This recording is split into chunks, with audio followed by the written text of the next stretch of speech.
I can still remember when my son was little.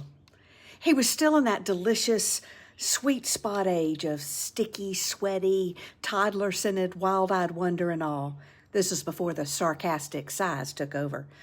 We were road tripping somewhere out in the Midwest, me, my husband, the prepper, and the boy, when we see this sign up ahead. Public beach, it said. We were so excited. Now listen, y'all, I'm from the South, where our beaches have waves, salt water, and a woman yelling, "Y'all, quit burying your sister." But this? No. This was a muddy pond dressed up like a vacation. Somebody had just dumped sand at the edge of it, set out 2 faded lawn chairs, and called it a destination. One kid was chasing ducks, another eating something I hope was a graham cracker. This was basically a puddle with good branding. The prepper refused to even get out of the car because he wasn't about to catch lake parasites. Meanwhile, I'm about to launch into a full-on Southern Mama monologue about false advertising and unmet expectations. And that's when my son, wearing his favorite dinosaur swim trunks, he'd had on for about 4 weeks straight, ran out of that car, ran out of there, plopped down in one of those chairs like he was at Waikiki, put his arms back behind his head, looked out over the water, squinted deeply, and said, "This is the best day ever, Mom." And I realized he meant it. He was looking out at the world's saddest body of water like it was the ocean on its best day. He didn't see what it wasn't. He saw what it could be. He dug holes in that sand like they were castles, splashed in the shallows like he had his own waves. Y'all, he lived in that moment like it was magic. And I'll be honest, it changed the whole day for me.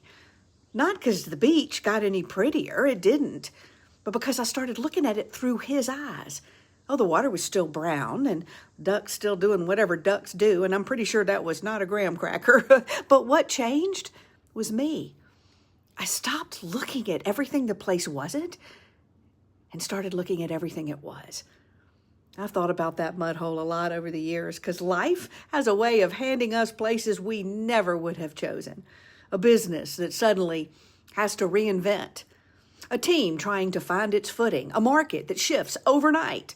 A technology that changes everything. A future that looks nothing like the one we'd planned. Change is coming. It always has. And these days, well, feels like it's coming faster than ever. Our first instinct is to stare at the muddy water and wish it looked more like the ocean. But maybe that's not where the beauty is.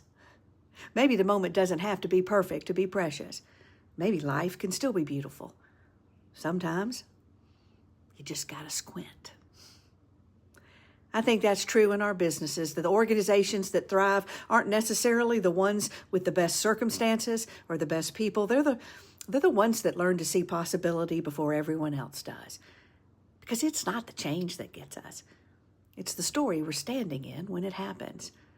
We'll either shrink or expand to the size of the story we're telling ourselves. So let's make it a good one. Tell a story big enough to hold who you are becoming. That is what I help audiences do. Through humor and storytelling, I help people flip the script to see possibility instead of problems, connection instead of division, opportunity instead of obstacles. Because when we can change the story, we change what's possible. And every now and then, we learn to laugh in the face of change. Turns out some of the best days of our lives begin beside a muddy little pond, if we're willing to squint.